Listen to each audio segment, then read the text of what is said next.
बिस्मिल्लाहिर्रहमानिर्रहीम। अगर आप हेडफोन का इस्तेमाल करते हैं तो आपको ये आवाज़ और भी ज़्यादा खूबसूरत लगेगी।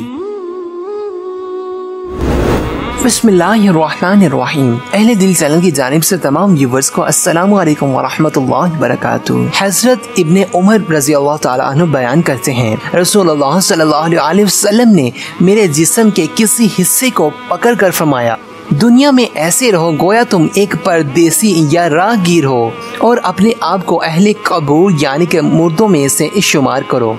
हदीस का हवाला सामने मौजूद है। हज़रत इब्ने अब्बास रज़ी अल्लाह तआला अन्हु नबी करीम सल्लल्लाहु अलैहि वसल्लम से रवायत करते हैं, आप सल्लल्लाहु अलैहि वसल्लम ने फरमाया, अगर इंसान के लिए माल की दो वादियाँ हों तो वो तीसरी तलाश करता है।